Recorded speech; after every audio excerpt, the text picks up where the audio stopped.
Ano ba nangyari dyan sa impeachment complaints? Tatlo yan, pero parang hindi umuusad. Well, yun nga rin yung ating gustong malaman talaga bakit hanggang ngayon hindi pa rin forward ng House Secretary General ang tatlong impeachment complaints sa House Speaker. Kasi kung batay lang sa uh, gusto ng konstitusyon tsaka ng rules mismo ng House of Representatives, any impeachment complaint, basta verified naman na, dapat i-forward na sa House Speaker.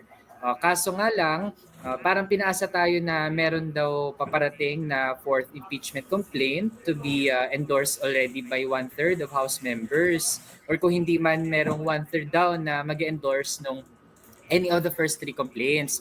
Actually, no problem naman sa atin na mangyari yan. Pero kung may ganun nga, dapat hindi siya maging dahilan para i-delay yung unang tatlo. Kasi unfair yun sa mga complainants ng first three impeachment complaints na parang pinapaasa, pinag-aantay, pero hanggang ngayon hindi natin alam ano na talaga yun. Hindi ba lampas na rin sa period kung saan dapat i-forward na ng Secretary General yung impeachment complaint? Tama ba? Or within the period time? Regarding that, doon nahanapan ng lusot, kumbaga. Dahil based sa House rules, kapag natanggap ni Speaker ang kahit anong impeachment complaint, doon siya magkakaroon ng 10 session days. Within the 10 session days na nakuha na niyang impeachment complaints, dapat maisama na sa agenda ng House ang mga impeachment complaint na iyon. So doon nagsisimula yung timeline at yung number of days sa bawat step ng impeachment sa House. Pero itong transmittal dito, kumbaga nahanapan ng pwedeng pagdidribble dun sa impeachment. Okay, so technically wala po sila binabiolate dyan. Pero kung gano'n, edi pwede nakatenga lang dyan sa Secretary General's Office yung mga impeachment complaints. Pwedeng ganon na sa totoo lang ay hindi dapat kasi ang supposedly duty ng House kapag may kahit anong impeachment complaint, immediately dapat pinoprocess yan.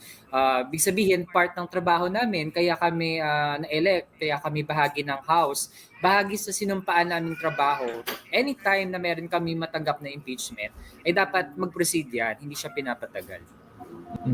Ano bang nadidinig mo kung bakit nagtatagal? Bakit hindi umuusad?